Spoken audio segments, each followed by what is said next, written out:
Hello friends, this is Lokesh Khatik. स्वागत है आपका हमारे चैनल EMCIQ में। आशा करता हूँ आप सभी लोग अच्छे होंगे और अपनी पढ़ाई कंटिन्यू कर रहे होंगे। तो आज की वीडियो के अंदर हम पढ़ने जा रहे हैं फिजिकल केमिस्ट्री को। फिजिकल केमिस्ट्री के अंदर आपके एक यूनिट थर्ड है, जिसके अंदर चैप्टर का नाम आपके फोटो केमिस्ट्री, प्रकाश रसायन, उसको पढ़ेंगे। ये आपके यूनिट थर्ड का चैप्टर है। यूनिट थर्ड के अंदर आपके दो चैप्टर है, या तो आप प्रकाश रसायन को पढ़ो या इसके ऑप्शन में एक और चैप्टर है रासायनिक बलगतिकी वाला, वो पढ़ो। तो अपन पढ़ने जा रहे हैं प्रकाश रसायन वाले चैप्टर को, है ना, क्योंकि इससे अच्छे सवाल आते हैं और ये सिंपल भी है। सिंपल तो वो भी है, प्रकाश रासायनिक बलगतिकी वाला, है ना, तो आप वो भी पढ़ सकते हो। तो अपन पढ़ेंगे प्रकाश रसायन वाला, फोटो केमिस्ट्री, है ना। तो किसे कहते हैं प्रकाश रसायन? तो यहाँ पर इसकी परिभाषा लिखी हुई है कि रसायन विज्ञान की वह शाखा जिसमें अणु द्वारा प्रकाश से विकर्णों का मतलब फोटोन का अवशोषण करने पर अणु में होने वाले परिवर्तनों का अध्ययन किया जाता है, उसे प्रकाश रसायन कहते हैं। मतलब कोई भी अणु है वो सूर्य के प्रकाश से विकर्णों का अवशोषण करता है, तो उस अणु में जो परिवर्तन होते हैं, भौतिक परिवर्तन हो या रासायनिक परिवर्तन हो, उनका अध्ययन जिस केमिस्ट्री के अंदर किया जाता है उसे फोटो केमिस्ट्री कहते हैं, यानी प्रकाश रसायन कहते हैं। मतलब देखो, मान लो कि ये कोई एबी अणु है ना, एबी अणु है, सूर्य की प्रकाश की उपस्थिति में ये क्या करता है, विकर्णों का अवशोषण करता है। विकर्णों को या फोटोनों को, विकर्ण बोले फोटोन बोले, उसको अपन HU से दर्शाते हैं। इसलिए क्या करता है, ऊर्जा को ग्रहण करता है, एबी अणु है ना, और ये क्या बनाता है, एबी स्टार। एबी स्टार मतलब कोई उत्पाद, है ना। तो एबी अणु था और एबी स्टार उत्पाद बनाए। इनमें जो परिवर्तन होते हैं, एबी से एबी स्टार में जो भी परिवर्तन होते हैं, उनका अध्ययन अपन किस केमिस्ट्री में करते हैं, फोटो केमिस्ट्री में करते हैं, प्रकाश रसायन में करते हैं। ठीक है, तो ये तो आपके प्रकाश रसायन की परिभाषा हो गई है। अब अपन करते हैं कि जो आपकी रासायनिक अभिक्रिया होती है वो मेन रूप से दो प्रकार की होती है, प्रकाश रासायनिक अभिक्रिया और तापीय या ऊष्मीय रासायनिक अभिक्रिया। कौन कौन सी अभिक्रिया? प्रकाश रासायनिक अभिक्रिया या तापीय रासायनिक अभिक्रिया। दो प्रकार की अभिक्रिया होती है ना, उनको पढ़ते हैं क्योंकि आपके परीक्षा के अंदर उनमें अंतर पूछा जाता है। तो पहला है आपके प्रकाश रासायनिक अभिक्रिया। किसे कहते हैं प्रकाश रासायनिक अभिक्रिया? तो सिंपल से इसकी परिभाषा है कि ऐसी रासायनिक अभिक्रिया जो प्रकाश की उपस्थिति में होती है उन्हें प्रकाश रासायनिक अभिक्रिया कहते हैं। ऐसी रासायनिक अभिक्रिया जो प्रकाश की उपस्थिति में होती है, किसकी उपस्थिति में? प्रकाश की उपस्थिति में, सनलाइट की उपस्थिति में ना,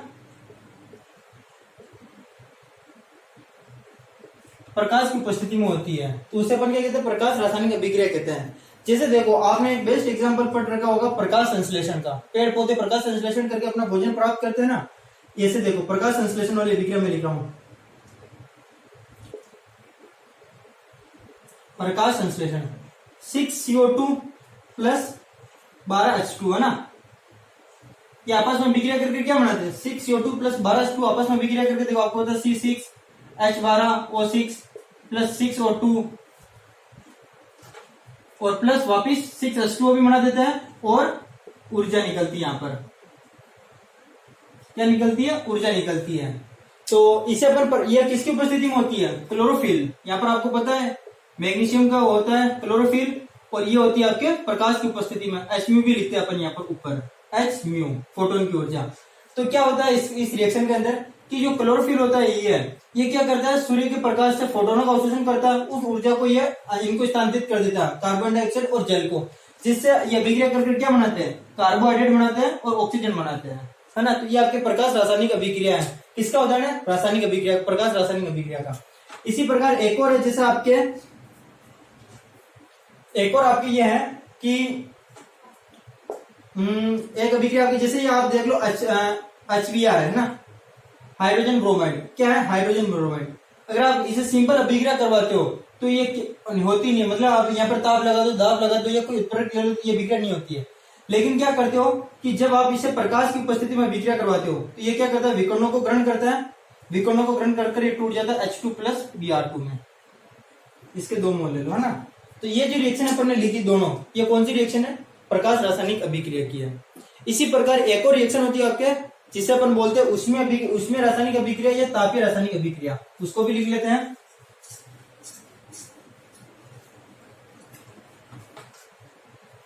दूसरी आपकी कौन सी होती है, ऊष्मीय लिख दो या तापीय लिख दो, तापीय रासायनिक अभिक्रिया। ठीक है।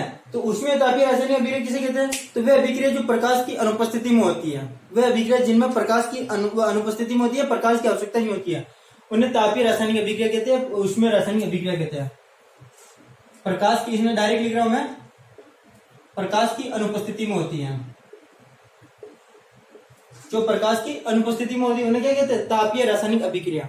ये तो किसकी उपस्थिति में होती है? ये ध्यान रखना, ये होती है आप ताप, जो ताप लगाते हो या जो आप उत्प्रेरक लगाते हो उनकी उपस्थिति में होती है। ठीक है। तो अगर इसकी परिभाषा लिखनी हो आपको कि ऊष्मीय तापीय रासायनिक अभिक्रिया किसे कहते हो, तो वह रासायनिक अभिक्रिया जो प्रकाश की अनुपस्थिति में होती है, जो प्रकाश की अनुपस्थिति में होती है और ताप उत्प्रेरक आदि की उपस्थिति में होती है, ताप उत्प्रेरक आदि की उपस्थिति में होती है, उसे आप क्या कहते हो? ऊष्मीय तापीय अभिक्रिया। जैसे देखो, आपने हेबर प्रक्रम पढ़ रखा होगा, N2 प्लस H2 ये क्या बनाते हैं? 2NH3 बनाते हैं। बैलेंस कर लो आप इसको इस तरह से ना। तो ये जो आपको पता है, ये जो हेबर प्रक्रम होता है किसकी उपस्थिति में होता है? Fe plus MO। यहां पर उत्प्रेरक का कार्य करते हैं। किसका कार्य करते हैं? ये उत्प्रेरक का कार्य करते हैं। तो ये तो आप, ये अभिक्रिया नॉर्मल, उसमें अभिक्रिया तो आप नॉर्मल पढ़ते हो, जो भी उत्प्रेरक की उपस्थिति में होती है उन्हें क्या कहते हैं? ऊष्मीय या तापीय रासायनिक अभिक्रिया कहते हैं। ठीक है। तो ये आपके हो गया ऊष्मीय या तापीय रासायनिक अभिक्रिया भी हो गया, प्रकाश रासायनिक अभिक्रिया भी हो गया। अब एग्जाम के अंदर आपके सवाल क्या आता है? एग्जाम के अंदर आपके सवाल आता है कि प्रकाश अभिक्रिया और ऊष्मीय अभिक्रिया में अंतर लिखो। 3 नंबर में सवाल पूछा जाता है। ठीक है। तो अपन अब वो करते हैं, वो इंपॉर्टेंट है, ये तो आपको समझने के लिए था। आपके क्वेश्चन क्या आता है कि प्रकाश रासायनिक अभिक्रिया और तापीय या ऊष्मीय अभिक्रिया में अंतर लिखो।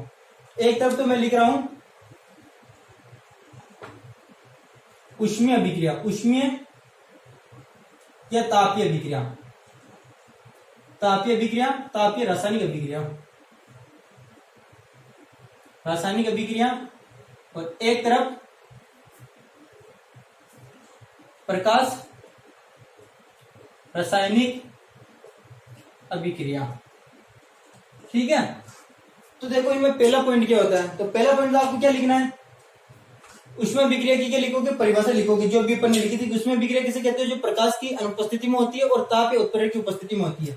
तो आपको वो मैं नहीं लिख रहा हूं, आपको डायरेक्ट यहाँ पर क्या लिखनी है? परिभाषा लिखनी है इनकी, जो अपन ने पहले लिखी, और एक एग्जाम्पल लिखना है इनका, एक एक एग्जाम्पल। जैसा भी इसमें हेबर प्रक्रम का लिखा था, इसके अंदर भी आपको पहला पॉइंट क्या लिखना है? परिभाषा लिखनी है जो अपन ने लिखी थी, और एक एग्जाम्पल लिख देना। तो पहला डिफरेंस तो ये हो गया कि आप इसमें परिभाषा और इसमें एग्जाम्पल लिख दोगे। दूसरा होता है कि ये ऊष्मीय अभिक्रिया होती है, ये क्या होती है? ऊष्मीय अभिक्रिया आपके ताप पर निर्भर नहीं करती, यह है सॉरी ये ताप पर निर्भर करती है। ऊष्मीय अभिक्रिया ताप पर निर्भर करती है, यह ताप पर निर्भर, ये ताप पर निर्भर करती है। देखो ताप पर निर्भर क्यों करती है? क्योंकि आपके जो भी अभिक्रिया होती है, अभिक्रिया के अंदर क्या होते हैं? अणु होते हैं। उन अणुओं को टक्कर करने के लिए ऊर्जा की आवश्यकता होती है। तो उनको टक्कर करने के लिए ऊर्जा कहां से मिलेगी? जब आप उन्हें कोई ताप दोगे, जैसे आप उनको गर्म करोगे, कुछ भी उनके साथ करोगे, मतलब हीट दोगे उनको, तो क्या होंगे? गर्म होंगे, जिससे अणुओं में टक्कर होगी, और टक्कर होने के बाद में क्या होंगे? उत्पाद बनेंगे। तो ऊष्मीय अभिक्रिया जो होती है वो क्या होती है? ताप पर निर्भर करती है। ये क्या करती है? ताप पर निर्भर करती है। और ये क्या होती है? ये ताप पर निर्भर नहीं करती है, ताप पर निर्भर नहीं करती। देखो ये ताप पर निर्भर क्यों नहीं करती? प्रकाश रासायनिक अभिक्रिया, क्योंकि प्रकाश रासायनिक अभिक्रिया के अंदर होता है क्या है कि जैसे ये कोई अणु था आपके पास में, ये ऊर्जा किससे ले रहा है? विकिरणों से ऊर्जा ले रहा है, फोटोनों से ऊर्जा ले रहा है। तो इनमें जो अणुओं के मध्य टक्कर करने के लिए ऊर्जा चाहिए, वो ऊर्जा इनको किनसे मिल रही है? विकिरणों से मिल जाती है। इनको तो ऊर्जा मिल नहीं रही है। उसमें अभिक्रिया, तापीय अभिक्रिया के अंदर तो इनको ऊर्जा मिल नहीं रही, अपन को इनको अणुओं में टक्कर कराने के लिए ऊर्जा देनी पड़ेगी। जबकि यहाँ पर क्या हो रहा है? यहाँ पर इनको विकिरणों से ऊष्मा मिल जाती है, विकिरणों से इनको ऊर्जा मिल जाती है। इसलिए ये ताप पर निर्भर नहीं करती, ये ताप पर निर्भर करती है। ठीक है। फिर आपकी तीसरा पॉइंट है कि देखो ऊष्मा अभिक्रिया की बात करते हैं तो इसके अंदर क्या होती है? या ऊर्जा का अवशोषण होता है और ऊर्जा का उत्सर्जन होता है। ऊर्जा का उत्सर्जन या अवशोषण होता है।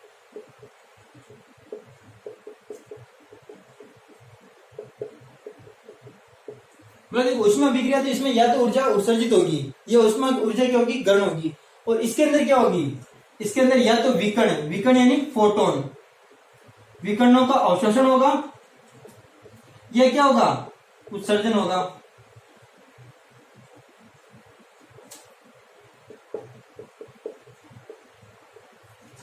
भाई इसमें ऊर्जा का, इसमें क्या नॉर्मली जो भी आपको ऊर्जा देते हो उनका उत्सर्जन होगा या उनका अवशोषण होगा। इसमें क्या होगी, इसमें ऊर्जा के रूप, ऊर्जा के स्थान पर आप क्या लिखोगे, विकर्ण लिखोगे, क्योंकि इसमें विकर्णों का अवशोषण या उत्सर्जन होता है। ठीक है, फिर हम बात करते हैं कि ये होती है कि आपकी जो उष्मा तापीय रासायनिक अभिक्रिया है वो क्या होती है, इनमें चयन का नियम नहीं लगता है, इनको लिख देना, ये चयनित नहीं होती, ये चयनित नहीं होती है। और इसके अंदर आपको लिखना है कि ये चयनित होती है। देखो इनका मतलब क्या है, ये चयनित नहीं होती, ये चयनित होती का मतलब क्या है, मतलब आपके ये है कि जो प्रकाश रासायनिक अभिक्रिया होती है ना, उनके अंदर मान लो किसी अणु ने विकर्णों का अवशोषण भी कर लिया, तो अभी जरूरी नहीं है कि वो उसने अगर अवशोषण कर लिया विकर्णों का या फोटोनों का तो उत्पाद बनेगा। क्या बोला मैंने, मान लो जैसा आपके एग्जाम्पल आता है K2Cr2O7 है ना, अगर ये विकर्णों का अवशोषण भी कर लेता है, अश्मियों का अवशोषण भी कर लेता है, तो भी ये उत्पाद नहीं बनाता है, तो भी ये कोई उत्पाद नहीं बनाता है। ये क्या करता है, इन विकर्णों का अवशोषण कर निम्न ऊर्जा स्तर से उच्च ऊर्जा स्तर में चला जाता है, ग्राउंड स्टेट से एक्साइटेड स्टेट में चला जाता है, और यहाँ पर आकर इस जगह पर आकर वापस क्या करता है, विकर्णों का उत्सर्जन कर देता है और वापस अपने क्या जाता है, ग्राउंड स्टेट में आ जाता है।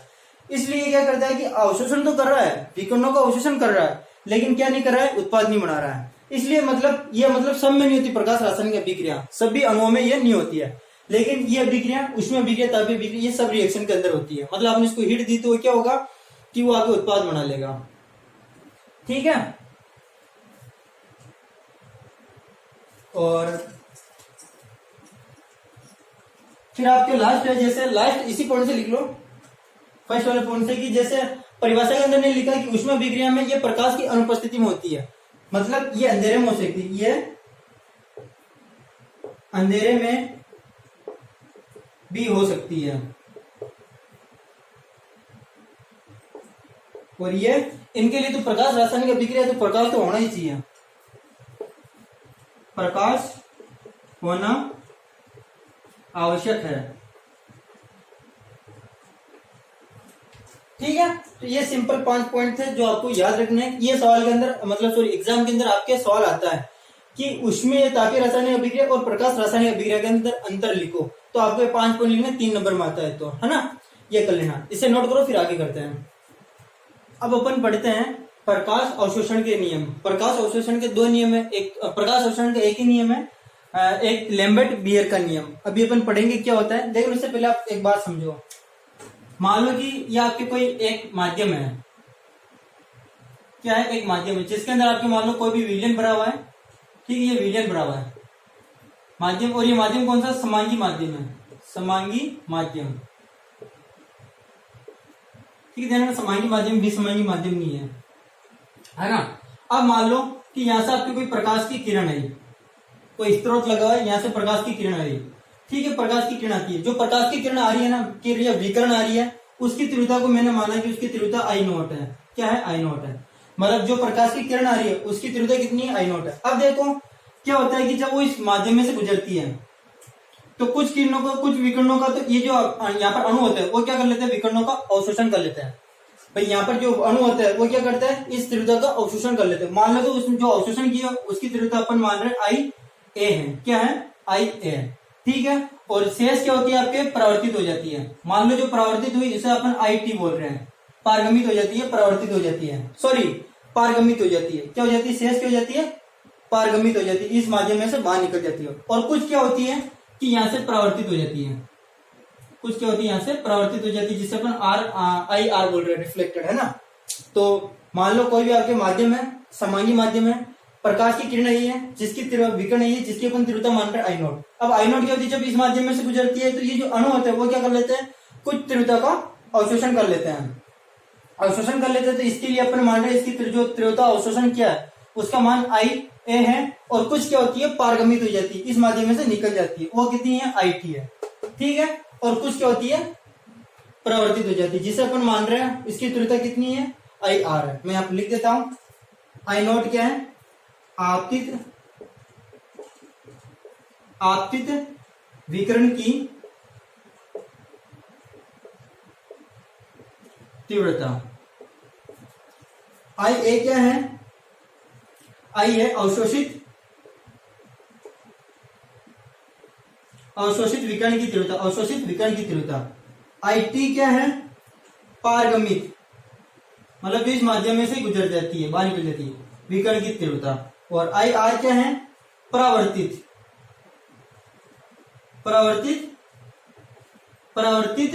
विकिरण की तीव्रता है। ठीक है, ये बात आपको समझ में आई है। तो अब इससे रिलेटेड अपन क्या पढ़ेंगे, एक तो बेयर का नियम पढ़ेंगे और एक लेम्बर्ट का नियम पढ़ेंगे, है ना। तो अब समझना, इसको नोट कर लो, फिर यहां पर ही समझते अपन। ठीक है, तो देखो पहले क्या, इसे प्रकाश अवशोषण का एक नियम बताया था, वो बताया था लेम्बर्ट ने। किसने बताया था, लेम्बर्ट का नियम पढ़ते हैं। तो लेम्बर्ट ने कहा कि जैसे कोई प्रकाश किरण आई, प्रकाश किरण यहां से आई, इसमें एब्जॉर्ब हुई, यहां से पारगमित हो गई और यहां से परावर्तित हो गई। तो जो परावर्तित हो गई, यहां से परावर्तित होगी, पारगमित होगी, है ना। तो उसने बताया था कि जैसे यहाँ पर वो क्या होती है, अवशोषित होती है, विकिरण क्या होती है, यहाँ पर अवशोषित होती है, तो उसकी तीव्रता में कमी होती है। और यहाँ से आई नॉट तीव्रता आई और यहाँ पर उसने कुछ ना कुछ भाग क्या हो गया, उसका अवशोषित हो गया। तो जो विकिरण आई उसकी तीव्रता में कमी हुई ना, वो कमी जो होती है तीव्रता में कमी, जिसको ये डिनोट करे minus D I upon d x से। किससे, D I upon d x से। तीव्रता के अंदर जो विकिरण की तीव्रता में जो कमी हो रही है उससे अपन डिनोट करें D I upon d x से। वो जो कमी होती है वो समानुपाती होती है तीव्रता के। किसके समानुपाती होती है, तीव्रता के समानुपाती होती है, आपतित किरण की तीव्रता के समानुपाती होती है ना। तो लेम्बर्ट ने क्या बताया कि जब कोई आपतित किरण किसी माध्यम में से गुजरती है तो उस माध्यम में से उस विकिरण का कुछ भाग अवशोषित हो जाता है। तो इससे क्या होता है कि उसकी विकिरण की तीव्रता में कमी आ जाती है, विकिरण की तीव्रता में क्या आती है, कमी आ जाती है। उस कमी को अपन d I upon d x से नोट करते हैं और ये जो कमी होती है वो समानुपाती होती है आई के, किसके, आई के, यानी आपतित किरण के, इसके तीव्रता के। यहाँ पर आई नोट नहीं लिख रहा हूं, कोई जरूर नहीं लिखो, वो किसके समानुपाती होती है, आई के समानुपाती होती है ना तीव्रता। तो जब इसके साइन को हटाते हैं तो d I upon d x is equal to आपके के आई आता है। तो यहाँ पर के क्या है, के एक नेतांक है जिसे अपन बोलते हैं अवशोषण गुणांक, अवशोषण गुणांक बोलते हैं। तो एक लाइन में अगर इसकी परिभाषा की अपन बात करें तो लेम्बर्ट ने यह कहा कि विकिरण की तीव्रता में कमी, विकिरण की तीव्रता में कमी तीव्रता के समानुपाती होती है, आपतित विकिरण की तीव्रता के समानुपाती होती है। क्या है उसकी परिभाषा, लेम्बर्ट का नियम क्या है कि विकिरण की तीव्रता में कमी D I upon d x है, आपतित विकिरण की तीव्रता के समानुपाती होती है। बस ये आपको ध्यान रखना है ना, समानुपाती हटाए तो क्या नियतांक आ गया। उसके बाद में दूसरा नियम आता है बेयर का। किसका, बेयर का। तो बेयर ने क्या बताया, बेयर ने बताया था कि जो तीव्रता में कमी होती है, तीव्रता में जो कमी होती है D I upon d x जो होती है तीव्रता में कमी, वो समानुपाती होती है सांद्रता के। सांद्रता को अपन सी से नोट करते हैं, किससे, सी से। ये सांद्रता है ना, ये क्या है, सी सांद्रता, ना सी सांद्रता है। तो बेयर ने क्या बताया, बेयर ने बताया था कि जो इसकी तीव्रता में कमी हो रही है, जो भी प्रकाश की किरण आ रही है, विकिरण आ रही है, उसकी तीव्रता में जो कमी हो रही है वो समानुपाती होती है किसके, सांद्रता के। अब देखो सांद्रता का मतलब क्या होता है, सांद्रता का मतलब होता है कि इसके अंदर कितने अणु है। मान लो इसके अंदर कम अणु है तो वो क्या करेंगे, विकिरण का अवशोषण उतना ही कम करेंगे। और अगर अणु बहुत ज्यादा है, अणु अगर बहुत ज्यादा है तो वह क्या करेंगे, विकिरणों का अवशोषण भी उतना ज्यादा करेंगे। तो जितने ज्यादा अणु होंगे विकिरणों का अवशोषण भी उतना ही होगा, तो विकिरण की तीव्रता भी उतनी कम होगी। इसलिए अपन यहाँ पर लिखा है कि D I upon d x समानुपाती होता है किसके, सांद्रता के। इसे चलो आप इसे नंबर 1 दे दो, ये नंबर 1 है, ये नंबर 2 है। ठीक है, तो लेम्बर्ट का ये नियम हो गया। लेम्बर्ट के अनुसार तीव्रता में कमी किसके समानुपाती होती है, आपतित विकिरण की तीव्रता के समानुपाती होती है। आपतित विकिरण की तीव्रता, ये क्या है, आपतित विकिरण की तीव्रता लेम्बर्ट के अनुसार। और बेयर के अनुसार, बेयर ने कहा कि जो कमी होती है तीव्रता में वो किसके समानुपाती होती है, सांद्रता के समानुपाती होते हैं। ठीक है, ये हो गया। अब इन दोनों को मिलाकर एक नियम आता है जो एग्जाम के अंदर पूछा जाता है। एग्जाम के अंदर आपके सवाल क्या था, एग्जाम के अंदर ये नहीं पूछा जाता लेम्बर्ट का नियम लिखो या बेयर का नियम लिखो। एग्जाम के अंदर आपको पूछा जाता है कि लैम्बर्ट बियर का नियम लिखो। क्या पूछा जाता है? लैम्बर्ट बियर का, लैम्बर्ट बियर या बेयर है ना, का नियम, इन दोनों को मिलाकर। तो देखो ये नियम क्या कहता है। तो आपको पता है पहला क्या कह रहा है कि जो तीव्रता में कमी होती है वो आपतित किरण की तीव्रता के समानुपाती और सांद्रता के समानुपाती। इन दोनों को मिला दो। इन दोनों को मिलाने का मतलब क्या है कि जो विकिरण की तीव्रता में कमी होती है DI/dx वो समानुपाती होती है तीव्रता इंटू सांद्रता, तीव्रता इंटू सांद्रता के समानुपाती होती है। समझ में आइए? इन दोनों को अपन ऐसे लिख सकते हैं, 1 और 2 से। 1 और 2 से आप क्या लिख सकते हो? इस तरह लिख सकते हो। तो अब देखो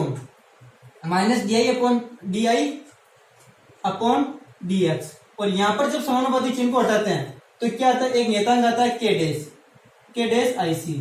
यहां पर देखो K डैश, इसको मिटा दो नीचे वाले को।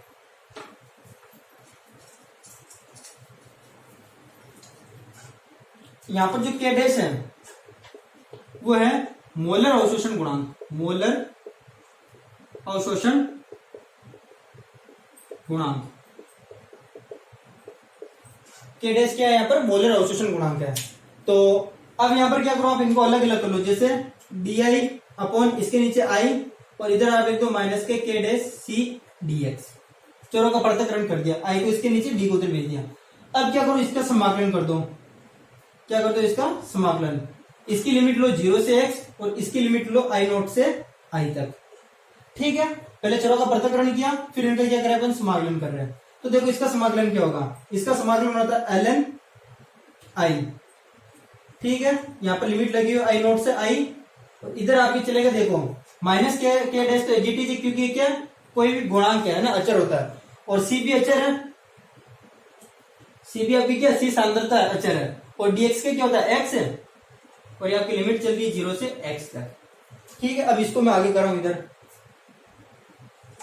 तो देखो जब ln का आप इसमें लिमिट रखकर करोगे तो क्या आएगा? ln I minus ln I0। ठीक है, ये आएगा। और इसका माइनस का K C और देखो इसको आप लिखकर करोगे, एक बार x एक बार 0, x माइनस 0। ठीक है, इस तरह से। तो आपको पता है जब log a minus log b हो तो आप इसे क्या लिख सकते हो? ln I upon I0। इसे आप क्या लिख सकते हो? ln I upon I0, log a minus log b। ये भी log ही है ना, बस ln का मतलब क्या होता है? ln का मतलब होता है log के अंदर जो बेस है वो e का है। बेस किसका है? e का है। और बाकी अपन log की बात करते हैं तो उसके अंदर बेस क्या होता है? 10 होता है। ln का मतलब बेस क्या है? e का है ना। तो ln का मतलब ही log ही है ना। तो ये आपका हो गया I0 अपॉन I0 और ये आपके हो गया minus k K dash C और ये x। ठीक है, ये हो गया। अब ln को आप क्या करो? log में चेंज कर लो। ln को log में चेंज करने के लिए क्या करते हैं? 2.303 log 10 लिखते हैं। ठीक है, अब यहां पर ये लिख दो 2.303 log I upon I0 is equal to minus k K dash C x। 2.303 को इसके नीचे भेज दो तो log I upon I0 is equal to minus k K dash 2.303 C x। ठीक है, तो आप इसे लिख सकते हो log I upon I0 is equal to, इस पूरी राशि को मैं लिख रहा हूं, नाम दे रहा हूं अल्फा C x। यह क्या डेरिवेशन में थोड़ा सा करना पड़ता है एग्जाम के अंदर, जब बियर लैम्बर्ट का नियम आता है या लैम्बर्ट बियर का नियम आता है तो log I upon I0 minus alpha C x। यहाँ पर अल्फा, और अगर आप बुक में देखोगे तो इस अल्फा को एप्सिलॉन भी लिखा हुआ है, इसको क्या लिखा हुआ है? एप्सिलॉन भी लिखा हुआ है। तो अल्फा या एप्सिलॉन यहाँ पर क्या होता है? मोलर विलोपन गुणांक, मोलर विलोपन गुणांक, मोलर विलोपन गुणांक। तो ये डेरिवेशन आपको समझ में आया या नहीं आया? बाद में इसकी जो थ्योरी लिखनी वो भी आपको लिख दूंगा और समझा दूंगा उसको, क्योंकि इसके अंदर ये इंपॉर्टेंट आपके 3 नंबर के अंदर या 7.5 नंबर के अंदर भी पूछा जा सकता है। तो देखो बियर लैम्बर्ट का नियम किससे आया? जो लैम्बर्ट ने दिया और जो बियर ने दिया था कि जो प्रकाश की तीव्रता, प्रकाश विकिरणों की तीव्रता में जो कमी होती है वो तीव्रता और सांद्रता के गुणनफल के समानुपाती होते हैं। इसके समानुपाती जिनको हटाए तो आपके नियतांक है जैसे मोलर अवशोषण गुणांक बोला, चरों का पृथक्करण कर लिया और इनका इंटीग्रेशन किया I0 से I और 0 से x तक है। ठीक है, और ये तो आपके गणित का डेरिवेशन कर सकते हो, लास्ट में जाकर मान ध्यान रखना बस आपको, है ना। इससे नोट कर लो या इसे नोट मत करना, इससे पहले जो मैं लिखवा रहा हूं वो नोट कर लेना, फिर ये नोट करना।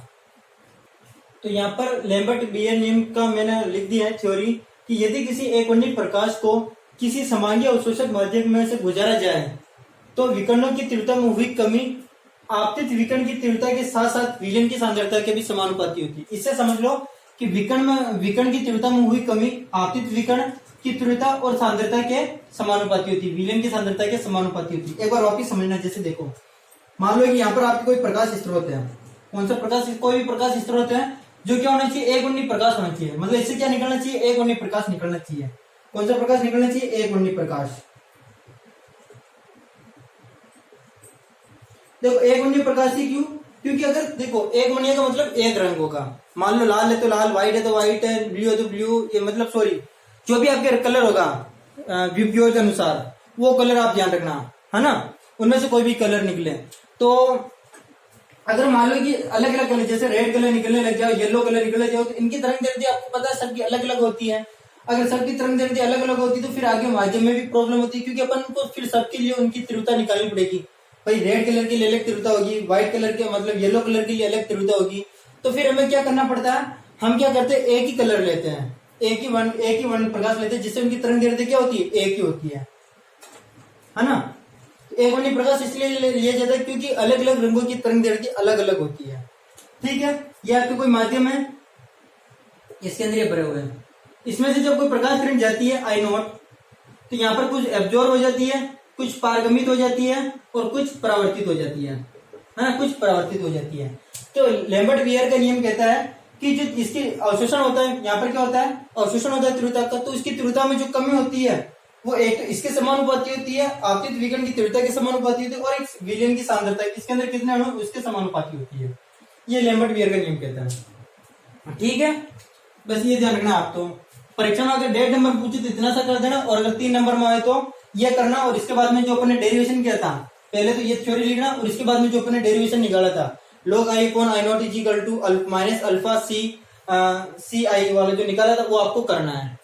ठीक है, ये हो गया। अब इसके अंदर क्या होती है, इस नियम की कमियां देखो, लैम्बर्ट बियर नियम की कमियां भी पूछी जाती हैं। और वैसे मैं आपको एक और बात बता दूं, ये वाला जो है आपके सवाल लैम्बर्ट बियर का, वो क्या है आपके एग्जाम के अंदर 2020 के अंदर पूछा जा चुका है, तो इसके आने की संभावना कम है ना। तो अभी 1.5 नंबर में तो आ सकता है ये। तो सबसे पहले इसकी कमी क्या है, इसने कहा कि प्रकाश स्रोत एक वर्णीय होना चाहिए, मतलब प्रकाश एक वर्णीय होना चाहिए।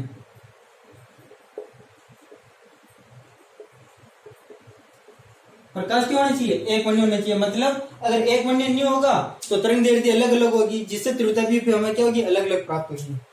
दूसरा ये है कि जैसे अपन वहां पर अल्फा आया था, अपने निकाला लास्ट में अल्फा, मोलर विलोपन गुणांक। अल्फा क्या करता है, ताप पर निर्भर करता है, ताप पर निर्भर करता है, इसलिए ये ताप पर निर्भर करता है। अगर ये ताप पर निर्भर करेगा, ताप अलग अलग होंगे तो मान भी हमें क्या होंगे, अलग अलग प्राप्त होंगे। अगर अल्फा ताप पर निर्भर कर रहा है तो हमें जो मान प्राप्त होंगे वो भी अलग अलग प्राप्त होंगे। इसलिए ताप क्या होना चाहिए, स्थिर होना चाहिए, ताप स्थिर होना चाहिए। इसलिए ताप क्या होना चाहिए, स्थिर होना चाहिए। ताप क्या होना चाहिए, आपके स्थिर होना चाहिए।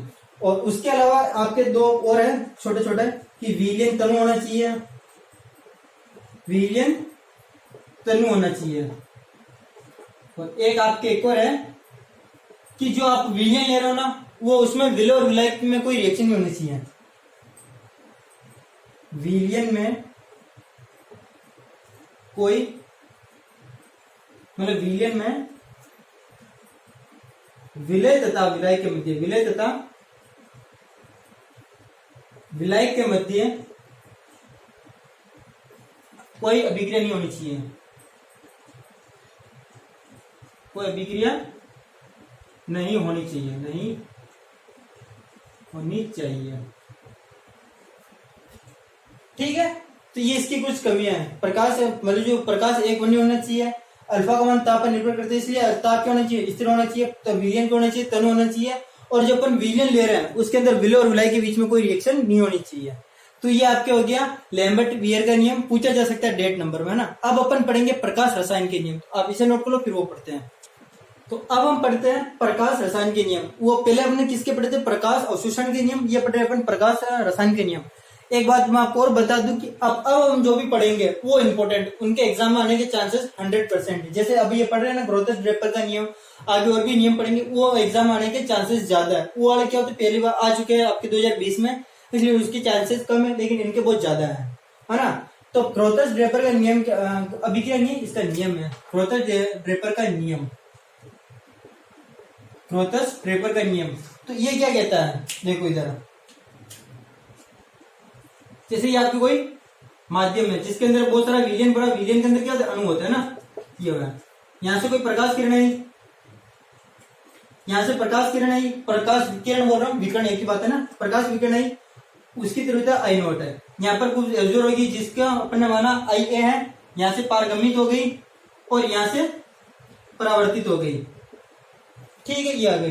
तो ग्रोथस ड्रेपर कहता है कि जो प्रकाश रासायनिक अभिक्रिया होती है, सुनना, ग्रोथस ड्रेपर क्या कहता है कि जो प्रकाश रासायनिक अभिक्रिया होती है ना, वो केवल इनके कारण होती है, केवल इनके कारण। जो प्रकाश, जो विकिरण अवशोषित होती है, जो विकिरण अवशोषित होती है, उनके कारण क्या होती है, प्रकाश रासायनिक अभिक्रिया होती है। देखो जो पारगमित होगी और जो परावर्तित होगी उससे मैं क्या लेना देना भाई, ये पारगमित होगी तो ये विलयन में किसी काम आ ही नहीं रही है, और ये तो पहले ही परावर्तित होगी तो ये भी किसी काम नहीं आ रही है। काम केवल कौन सी आ रही है, जो इस विलयन के अंदर अवशोषित हुई है, जो ये अवशोषित हुई ये वाली, ये क्या करती है, ये अवशोषण के, ये अवशोषण से ही, विकिरणों के अवशोषण से ही अणुओं को ऊर्जा मिलती है जो आगे रिएक्शन करते हैं। तो प्रकाश रासायनिक अभिक्रिया के लिए जो इंपॉर्टेंट है वो ये अवशोषण, ये वाले अवशोषण है, मतलब अवशोषित विकिरण की तीव्रता, विकिरण की तीव्रता, ये इंपॉर्टेंट है। बाकी अपन को न तो आईटी से मतलब है, नहीं आईआर से मतलब, क्योंकि इनका तो अपने को उपयोग ही नहीं हो रहा है। अपने रासायनिक अभिक्रिया किससे हो रही है, जो अपन एब्जॉर्ब कर रहे हैं, जो अणु एब्जॉर्ब कर रहे हैं, जो अवशोषित कर रहे हैं, उनसे अभिक्रिया हो रही है। तो ये ग्रोथस ड्रेपर ने बताया, है ना, समझ में आ गया कि रासायनिक अभिक्रिया केवल उन्हीं विकिरणों के द्वारा होती है जिनको अवशोषित किया जाता है, जिनको अवशोषित किया जाता है। मतलब देखो ये कण थे, उन्होंने इसका अवशोषण कर लिया, तो जो रासायनिक अभिक्रिया होगी वो केवल इनके द्वारा होगी। जो पारगमित होगी उससे भी कोई लेना देना नहीं, और जो परावर्तित होगी उससे भी कोई लेना देना नहीं है। तो मैं इसकी परिभाषा लिख देता हूं, ग्रोथस ड्रेपर के अनुसार, इस नियमानुसार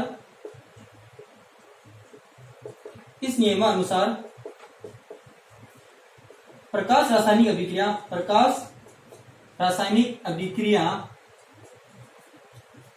केवल उन्हीं प्रकाश विकिरणों द्वारा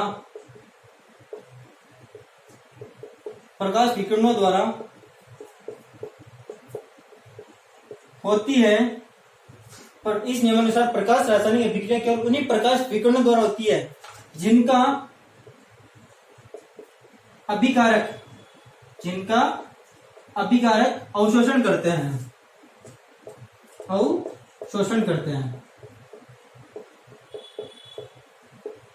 बस ये आपकी ग्रोथस ड्रेपर का नियम, इतना सा नियम है। वापिस बताऊं, मतलब समझना लायक इतना है कि इसके अंदर जो भी रासायनिक अभिक्रिया होती है, प्रकाश रासायनिक अभिक्रिया के अंदर जो भी अभिक्रिया होती है वो किनके कारण होती है, ये अवशोषित की गई विकिरणों के कारण होता है। पारगमित होगी या परावर्तित होगी, उससे यूज किया रहा है अपने रासायनिक अभिक्रिया के अंदर, अपना काम इतना सारा है। तो ग्रोथस ड्रेपर ने क्या होता है कि जो अवशोषित विकिरण होती है वो क्या करती है, प्रकाश रासायनिक अभिक्रिया करती है। तो परिभाषा आ जाए, एग्जाम के अंदर आ जाए, तो आपको ऐसे बनाकर बताना, ये वाला भी बनाकर बताना, ये भी करके बताना है ना। तो ये तो हो गया इसका नियम। और जब नियम आए तो इसकी दो कमियां होती, वो भी लिखना, कमियां, कुछ लूप होल्स है इसके भी। जैसे ये ग्रोथस ड्रेपर कह रहा है कि जो अणु विकिरणों का अवशोषण करेगा वो प्रकाश रासायनिक अभिक्रिया करेगा। ये तो कह रहा है कि जो अणु प्रकाश विकिरणों का अवशोषण करेगा वो रासायनिक अभिक्रिया करेगा। लेकिन अभी हमने एक एग्जांपल किया था K2Cr2O7 वाला, ये क्या करता है, ये विकिरणों का अवशोषण कर लेता है, विकिरणों का क्या करता है, अवशोषण कर लेता है, फिर भी ये उत्पाद नहीं बनाता है, ये इसकी कमी रह गई। ये क्या करता है, ग्राउंड स्टेट से एक्साइटेड स्टेट में चला जाता है और वहां से वापस क्या करता है, ग्राउंड स्टेट में आ जाता है, उत्पाद नहीं बनाता है। तो ये तो कहता है कि जो अणु क्या करेगा, विकिरणों का अवशोषण करेगा, वो क्या करेगा, उत्पाद बनाएगा, लेकिन ये यहाँ पर उत्पाद नहीं बना रहा है। दूसरा होता है कि यह केवल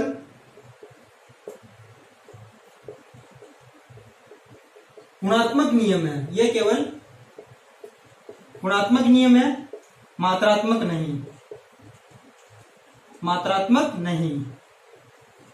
देखो मात्रात्मक नहीं, इसका मतलब क्या है, मात्रात्मक का मतलब होता है कि किसी की मात्रा नहीं बता रहा, किसी की संख्या नहीं बता रहा है।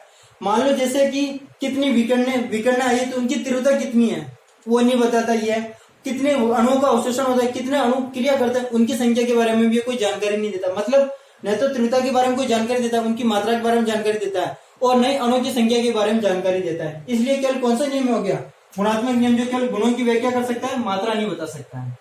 तो ये इसकी कमियां थी। तो ये तो आपके था ग्रोथर्स ड्रेपर का नियम, इसे नोट करो, फिर आगे अपन करते हैं। अब हम सेकंड नियम करते हैं, वो है आपके स्टार्क आइंस्टीन का नियम।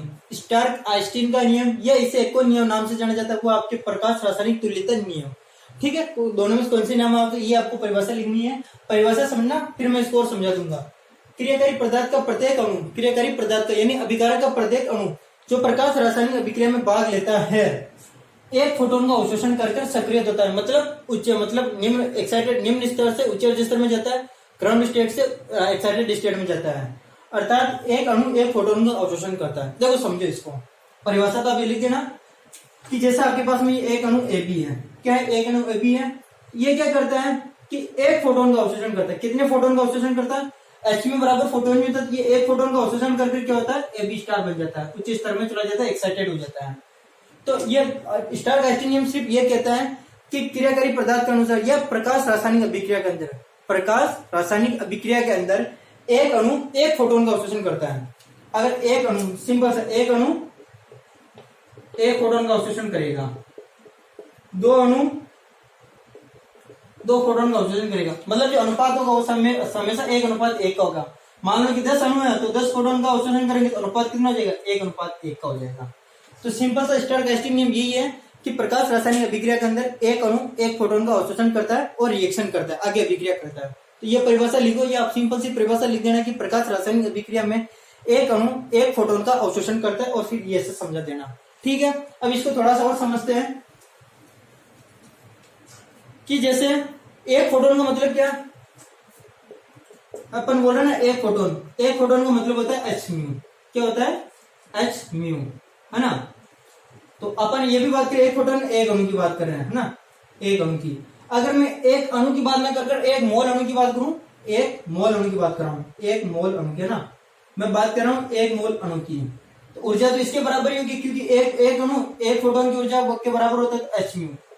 लेकिन अगर हम यहाँ पर एक मोल अणु की बात करें तो एक मोल में परमाणु की संख्या कितनी होती है, अवगाद्रो संख्या के बराबर। भाई एक मोल में अणु की संख्या या परमाणु संख्या कितनी होती है, अवगाद्रो संख्या के बराबर, Na के बराबर 6.023 इंटू 10⁻23, ये अवगाद्रो संख्या होती है ना। तो यहाँ पर लिखेंगे Na, मतलब एक मोल में अणु की संख्या कितनी होगी, Na होगी। ठीक है, तो ये आपको टोटल इतना, तो आप इसे ये लिखो, क्योंकि अपन एक मोल में फोटोन की बात करें, एक मोल अणु में फोटोन, तो फोटोन को अपन इसे इनकी ऊर्जा की बात करें ना, ऊर्जा, फोटोन यानी ऊर्जा, ई है ना, ये बराबर हो गया आपके NeH म्यू। आप जानते हो म्यू बराबर क्या होता है, म्यू बराबर होता है C/λ।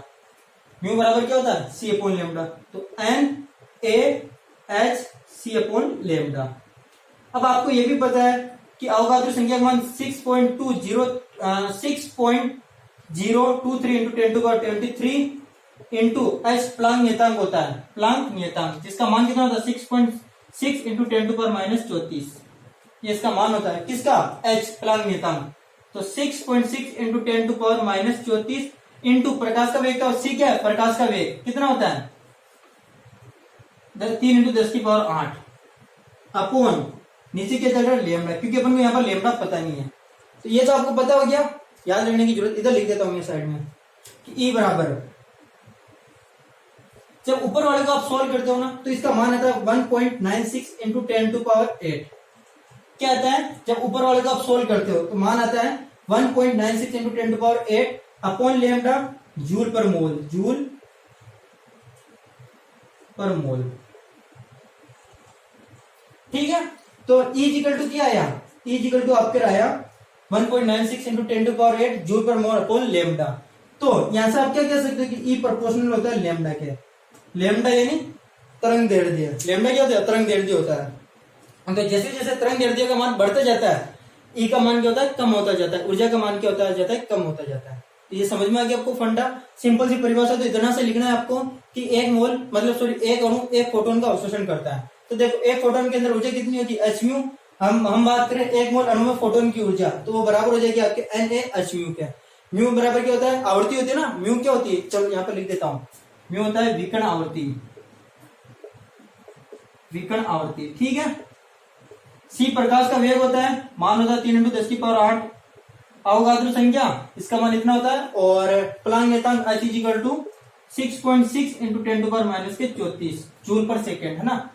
जब आप इसको सोल्व करोगे तो लास्ट में आपको मान ध्यान रखना है कि जो एनर्जी आती है वो क्या आती है, वो व्युत्क्रमानुपाती होती है किसके, तरंग दैर्ध्य का, ठीक है।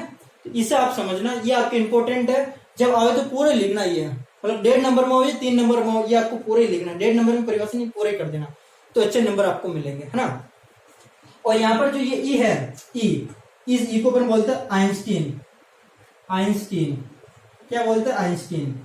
परिभाषा आती है कि आइंस्टीन किसे कहते हैं, तो पदार्थ के एक मोल द्वारा, पदार्थ के एक मोल द्वारा अवशोषित ऊर्जा, पदार्थ के एक मोल द्वारा अवशोषित ऊर्जा को आइंस्टीन कहते हैं। क्या कहते हैं, एक मोल द्वारा अवशोषित अणु द्वारा अवशोषित ऊर्जा को आइंस्टीन कहते हैं, ठीक है। तो ये आपको हो गया स्टार आइंस्टीन का नियम, प्रकाश रासायनिक तुल्यता का नियम। अब जो अपन पढ़ेंगे क्वांटम लब्धि और प्रकाश संवेदक, इंपोर्टेंट है, मोस्ट इंपोर्टेंट, इसे नोट करो फिर वो करते हैं। तो अब हम पढ़ते हैं क्वांटम लब्धि या क्वांटम दक्षता। तो किसे कहते हैं, सिंपल सी परिभाषा इसकी, और इसका मेन जो फॉर्मूला वो अपन को सही पढ़ना है। तो किसे कहते हैं, क्वांटम लब्धि किसी प्रकाश रासायनिक अभिक्रिया, किसी प्रकाश रासायनिक अभिक्रिया, प्रकाश यहाँ पे किसी प्रकाश रासायनिक अभिक्रिया में अवशोषित क्वांटा फोटोन से, अवशोषित क्वांटा मतलब जो प्रकाश रासायनिक अभिक्रिया के अंदर अणु जो क्वांटा को अवशोषित करते हैं, वो से रासायनिक अभिक्रिया में भाग लेने वाले अणु की संख्या को क्वांटम लब्धि या दक्षता कहते हैं। मतलब इसको फॉर्मूले से समझे तब और सही में समझ में आएगा। ये तो परिभाषा आप नोट कर लेना। देखो क्या होता है, फाई इक्वल टू, इसे फाई से डिनोट करते हैं, और आगे लिखना इसे फाई से दर्शाते हैं। किससे दर्शाते हैं, फाई से। तो फाई क्या होता है, किसी दिए गए समय में, किसी दिए गए समय में, किसी दिए गए समय में अवशोषित नहीं सॉरी किसी दिए गए समय में क्रिया करने वाले अणुओं की संख्या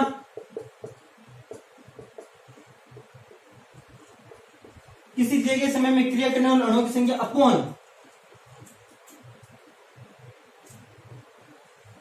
अपॉन उसी समय में अवशोषित क्वांटा या फोटोन। मतलब देखो कोई प्रकाश रासायनिक अभिक्रिया है, उसमें क्या करेंगे कि एक फिक्स टाइम के लिए क्रिया करने वाले अणुओं की संख्या और उसी समय में उसमें अवशोषित होने वाले फोटोन की संख्या के जो अनुपात होता है उसे अपन क्या कहते हैं, क्वांटम लब्धि या दक्षता कहते हैं। ये एक मतलब मात्रात्मक है जिसमें अपन किसी मात्रा को निकालते हैं, है ना। जैसे आप मोलरता पढ़ते हो 1 लीटर विलय में उपस्थित विलय के मोलों की संख्या को, सेम उसी तरह से ये भी है। फाई इक्वल टू क्या होगा कि एक फिक्स टाइम में दिए गए समय में क्रिया करने वाले अणुओं की संख्या अपॉन उसी समय में वो अणु कितने फोटोनों का अवशोषण करें उनकी संख्या का अनुपात क्या कहलाता है, क्वांटम लब्धि कहलाता है या क्वांटम दक्षता कहलाता है। वापिस सुनना, किसी दिए गए समय में क्रिया करने वाले अणुओं की संख्या तथा उसी समय में अवशोषित होने वाली क्वांटा की संख्या के अनुपात को क्या कहते हैं, क्वांटम लब्धि या दक्षता कहते हैं, ठीक है। इसे अपन और भी दर्शा सकते हैं, जैसे मान लो कि मैं अणुओं की संख्या नहीं लिखकर मोलों की संख्या लिखूंगा, तो ऐसे लिखना है कि किसी दिए गए समय में क्रिया करने वाले मोलों की संख्या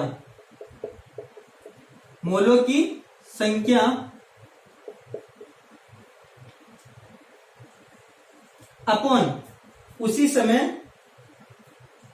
समय अवशोषित आइंस्टीन संख्या।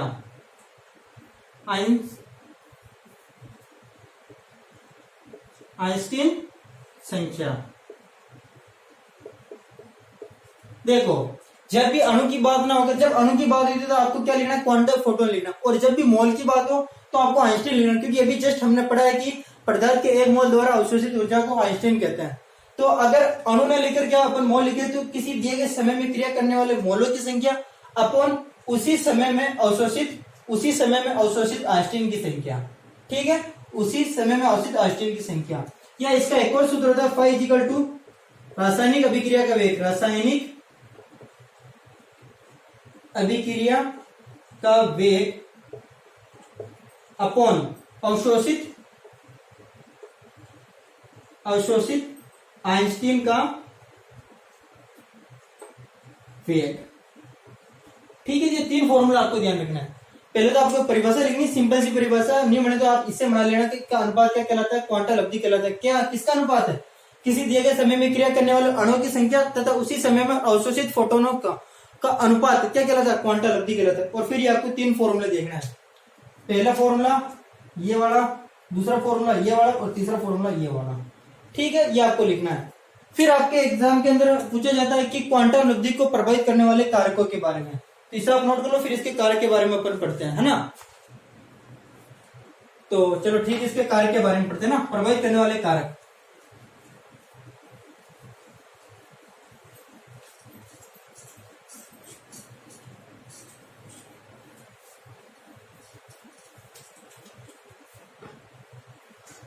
क्वेश्चन आता है आपके क्वांटम लब्धीय दक्षता को प्रभावित करने वाले कारक, प्रभावित करने वाले कारक। तो इसको प्रभावित करने वाले कारक में पहला कारक है ताप। मैं इसके अंदर थ्योरी नहीं लिखूंगा, थ्योरी आपको लिख देनी है। बस इतना ध्यान रखना कि ये जो अपन जितने भी अपन कारक लिखेंगे वो सब प्रयोगों से ज्ञात हुआ है, आपको डायरेक्ट उनमें लिखना है। प्रयोगों से देखा गया है कि जैसे ताप बढ़ाते हैं ना, तो ये क्वांटम लब्धि क्या का मान क्या होता है, बढ़ जाता है। क्वांटम लब्धि का मान क्या हो जाता है, बढ़ जाता है। मतलब जो फाई होता है वो समानुपाती होता है किसके, ताप के। फाई समानुपाती होता है ताप के, इतना सा ध्यान रखना। क्वांटम लब्धि समानुपाती होती है ताप के। ताप बढ़ेगा तो क्वांटम लब्धि का मान भी क्या होगा, बढ़ेगा। इसका आपको एक उदाहरण दे रखा है कि जो अमोनिया का प्रकाश रासायनिक विघटन करते, अमोनिया अनस्तरी का, अमोनिया यानी अनस्तरी का प्रकाश रासायनिक विघटन करते हैं और अगर अपन क्या करते हैं, उसका ताप 100 डिग्री सेंटीग्रेड बढ़ा देते हैं, इसका ताप 100 डिग्री सेंटीग्रेड, तो इसके विघटन की 15% बढ़ जाती है। कितनी परसेंट बढ़ जाती है, 15% बढ़ जाती है। तो बस आपको ध्यान रखना कि ताप बढ़ाने पर फाई का मान बढ़ जाता है। और आपके बुक के अंदर इसको एक दे रखा है आपको कि d log phi upon d t is equal to q upon r t square. ये एक संबंध दे रखा है, ताप और फाई के, आपके ताप और फाई के बीच में एक संबंध दे रखा है। ये संबंध आप ध्यान रखना बस। बाकी मेन रूप से ध्यान रखना कि ताप बढ़ाने पर फाई का मान बढ़ जाता है। दूसरा होता है आपके तरंग दैर्ध्य। तरंग दैर्ध्य क्या होती है, तरंग दैर्ध्य? अभी आपने पढ़ा कि जो ई होता है, ई ऊर्जा, वो व्युत्क्रमणुपाती होती है किसके, लैम्डा के। तो अगर ई व्युत्क्रमणुपाती होती है, तरंग दैर्ध्य क्या है ना, तरंग दैर्ध्य लैम्डा के। तो जो फाई होता है वो भी व्युत्क्रमणुपाती होता है किसके, लैम्डा के। मतलब क्वांटम लब्धि तरंग दैर्ध्य के व्युत्क्रमानुपाती होती है, इतना सा आपको ध्यान रखना। तीसरा है आपके तीव्रता। तो ये भी प्रयोगों से देखा गया कि ये जो फाई होता है क्वांटम लब्धि, वो तीव्रता के व्युत्क्रमानुपाती होता है। फाई व्युत्क्रमानुपाती होती है तीव्रता के। ठीक है, तो तीसरा आपको ये ध्यान रखना है कि तीव्रता की क्या होती है, फाई जो क्वांटम लब्धि होती है वो व्युत्क्रमानुपाती होती है, व्युत्क्रमानुपाती। और चौथा आपके होता है अक्रिय गैसें, अक्रिय गैसें। तो इसके अंदर देखा गया कि जो फाई होता है क्वांटम लब्धि, वो अक्रिय गैसों के समानुपाती होती है। मतलब अक्रिय गैस होगी तो क्वांटम लब्धि का मान बढ़ जाएगा। तो ये प्रभावित करने वाले को आपके चार कारक है। अब आपको देखो, जैसा आपने लिखा ताप, तो आपको थ्योरी लिखनी पड़ेगी कि प्रयोगों से ये देखा गया है कि ताप बढ़ाने पर क्वांटम लब्धि का मान बढ़ जाता है। फिर आपको ये दो लिखना है, ठीक है। फिर दूसरे नंबर पर आपको कौन डालना है, तरंग दैर्ध्य का। तो आप देखना कि हम जानते हैं कि जो ऊर्जा होती है वो तरंग दैर्ध्य के व्युत्क्रमानुपाती होती है, इसलिए जो क्वांटम लब्धि होती है वो भी तरंग दैर्ध्य की क्या होती है, व्युत्क्रमानुपाती होती है। और फिर ये लिखना है आपको। फिर तीसरे नंबर पर पॉइंट पे तीव्रता का लिखना है। तो प्रयोगों से निष्कर्ष निकला है कि जो क्वांटम लब्धि होती है वो तीव्रता के व्युत्क्रमानुपाती होती है। और अक्रिय गैसें, तो अक्रिय गैसें क्या होती है, ये फाई के समानुपाती होती है, ठीक है। तो ये हो गया आपके क्वांटम लब्धि का। अगर एग्जाम के अंदर आता है तो आपको इसको थ्योरी भी लिखनी है, मैंने नहीं लिखी लेकिन आपको जरूर लिखनी है। अब हम करते हैं फाई का निर्धारण, मतलब जो क्वांटम लब्धि होती है उसका निर्धारण कैसे किया जाता है, ये आपके सवाल में आ जाता है। मतलब बड़े नंबर का जब सवाल आता है तो आपको उतना पूरा करना पड़ेगा। क्वांटम लब्धि की परिभाषा लिखनी पड़ेगी, प्रभावित करने वाले कारक लिखना पड़ेगा और ये करना पड़ेगा फाई का निर्धारण। तो देखो कैसे करते हैं। ये आपके पास में एक फाई का निर्धारण करने के लिए ऐसे आपको डायग्राम बनाना है। एक क्या होता है, प्रकाश स्रोत होता है जिससे प्रकाश विकिरण निकलती है। यहाँ पर लेंस लगे रहते हैं जिससे ये पुंज के रूप में अपन को प्राप्त होती है। और सबसे इंपॉर्टेंट ये होता है आपके मोनोक्रोमेटर। क्या होता है मोनोक्रोमेटर?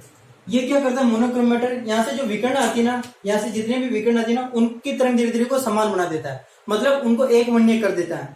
प्रकाश या कैसा भी आ रहा हो उनको क्या कर देता है, एक वर्णीय कर देता है। मतलब जिनकी तरंग दैर्ध्य सेम हो, लैम्डा समान, उनको बदल देता है। उसके बाद में क्या किया जाता है, ये आपके अभिक्रिया सेल होता है। अभिक्रिया सेल होता है जिसके अंदर, इसके अंदर अब ये अभिक्रिया पात्र है। इसके अंदर क्या करते हैं, अपन को जिस मिश्रण का, जिसका भी अपन को क्या ज्ञात करनी होती है, तीव्रता ज्ञात करनी होती है, सॉरी फाई ज्ञात करनी होती है, उसको इसके अंदर डालते हैं।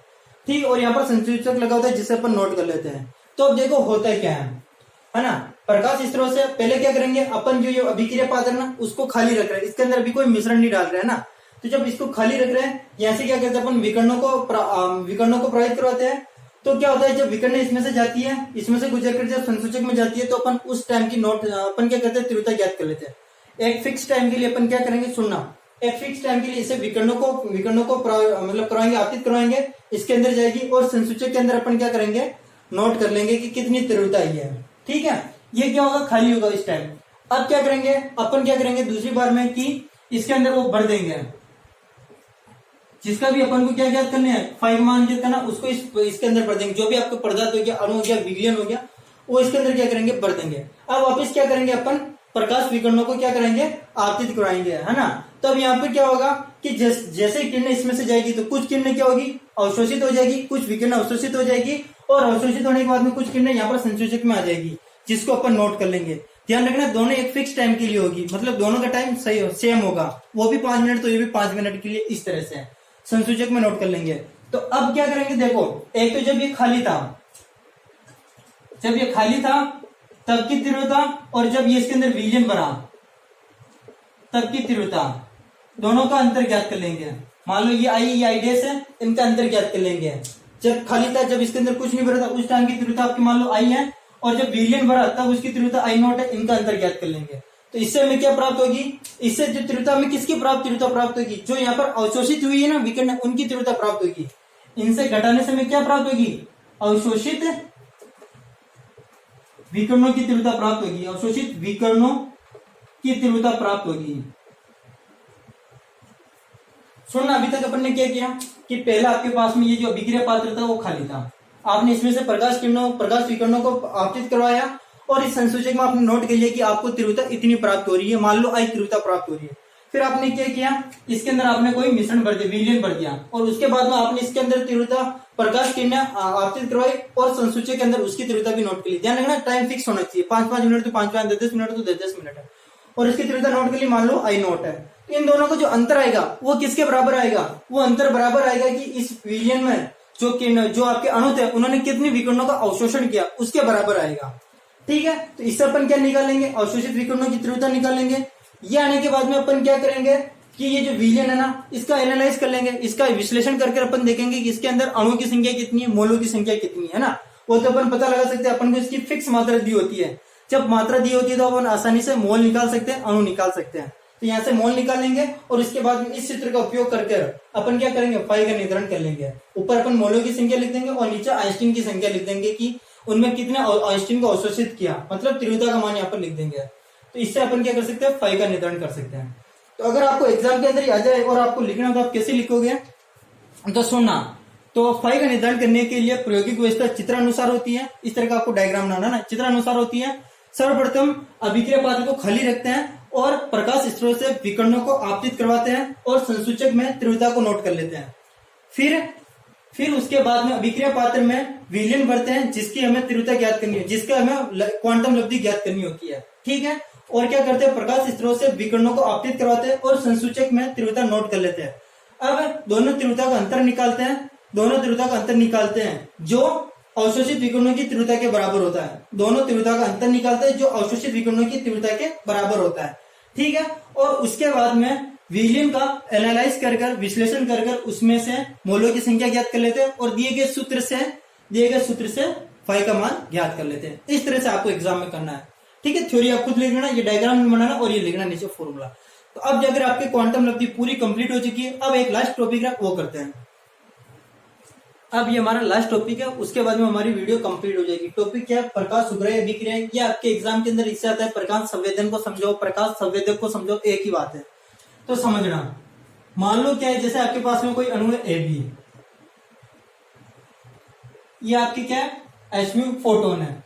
ये क्या करता है? अगर ये है ना फोटोन है, फोटोन से अवशोषण भी कर लेता है, तो भी क्या करता है? उत्पाद नहीं बनाता है। तो भी क्या कर लेता है ये, मतलब सॉरी, अवशोषण नहीं करता है ये। यहाँ पर क्या करता है? कोई ए बी है, अणु है, और यहाँ पर कोई फोटोन है, तो ये ए बी क्या करता है? इसके प्रति संवेदनशील नहीं होता है, मतलब ये इसको एब्जॉर्ब नहीं करता है, फोटोनों का ये अवशोषण नहीं करता है। ए भी कोई अणु है, तो फिर अपन क्या करते हैं? इसके अंदर किसी पदार्थ की अशुद्धि मिलाते हैं। मान लो इसके अंदर अपन ने सी पदार्थ की अशुद्धि मिलाई, किसकी मिलाई? सी पदार्थ की अशुद्धि मिलाई है। तो ये सी पदार्थ क्या करता है? इसमें से फोटोनों में से क्या करता है? ये अवशोषण कर लेता है फोटोनों का। विकर्ण में से क्या करता है? फोटोनों का अवशोषण कर लेता है। अब इसने फोटोनों का अवशोषण कर लिया, तो इसके पास में क्या की एनर्जी आएगी। ये क्या करता है? इस एनर्जी को इसमें ट्रांसफर कर देता है, स्थानांतरित कर देता है। स्थानांतरित ऊर्जा का क्या कर देता है? स्थानांतरित कर देता है। ये सी क्या करता है? अपने में से ऊर्जा इनको दे देता है, और ये ऊर्जा पाकर अभिक्रिया करता है और कोई उत्पाद जैसे एबी स्टार बना लेते हैं। क्या बना लेते हैं? एबी स्टार बना लेते हैं। तो ऐसी अभिक्रिया को क्या कहते हैं? प्रकाश सुग्राह्य अभिक्रिया कहते हैं। समझ में आया? देखो वापिस समझो कि ये आपके पास में कोई एबी अणु था, ये क्या करता है? इसके पास में क्या है? मान लो आपके पास में फोटोन भी है, विकर्ण है, फोटोन है, लेकिन उनका क्या करता है? ये अवशोषण नहीं करता, क्योंकि ये इनके प्रति संवेदनशील नहीं है, ये ग्रहण नहीं कर पाता है। तो अपन क्या करते हैं? किसी तीसरे पदार्थ की इसके अंदर अशुद्धि मिलाते हैं। मान लो मैंने सी पदार्थ की इसके अंदर अशुद्धि मिलाई, ये सी पदार्थ क्या करता है? ये इसके प्रति संवेदनशील होता है, तो ये क्या करता है? फोटोनों का अवशोषण कर लेता है। इसने अवशोषण कर लिया, तो इसके पास में एनर्जी आ गई, तो और ये अपनी एनर्जी को क्या करता है? एबी के अंदर ट्रांसफर कर देता है। अब इसके पास में भी एनर्जी आ गई एबी के पास में, तो एबी क्या करता है? कोई प्रोडक्ट मान लेता है एबी स्टार।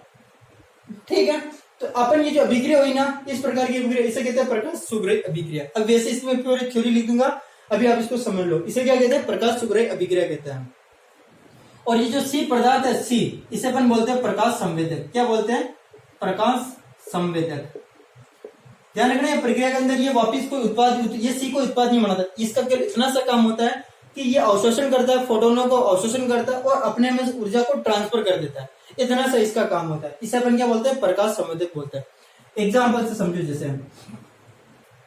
जैसे H COOH, double bond COOH, और ये H, इसका नाम जानते हो? इसका नाम है मेलेइक अम्ल। मेलेइक अम्ल इसका नाम है। क्या नाम है? मेलेइक अम्ल। अब जैसे मान लो यहाँ पर ये है कोई विकर्ण है या फोटोन है एचम्यू, तो ये क्या करता है? इस फोटोन से ऊर्जा ग्रहण नहीं कर पाता है। तो अपन क्या करते हैं? इसके अंदर क्या मिलाते हैं? ब्रोमीन मिलाते हैं। क्या मिलाते हैं? ब्रोमीन मिलाते हैं। चलो यहाँ पर लिख दो आप, क्या मिलाते हैं? ब्रोमीन मिलाते हैं। तो ये ब्रोमीन क्या करता है आपके? ये ब्रोमीन क्या करता है? इसमें से ऊर्जा का अवशोषण करता है, और उस ऊर्जा को ट्रांसफर कर देता है इसमें। एचम्यू से क्या करता है? ये मतलब फोटोनों का अवशोषण करता है, और फोटोनों से अवशोषण करने के बाद में इसमें ऊर्जा आ जाती है, उस ऊर्जा का ट्रांसफर कर देता है किसमें? मेलेइक अम्ल में। तो मेलेइक अम्ल चेंज हो जाता है आपके फ्यूमेरिक अम्ल में। किसमें चेंज हो जाता है? फ्यूमेरिक अम्ल में।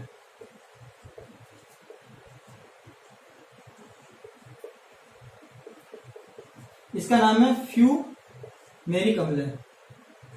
फ्यूमेरिक।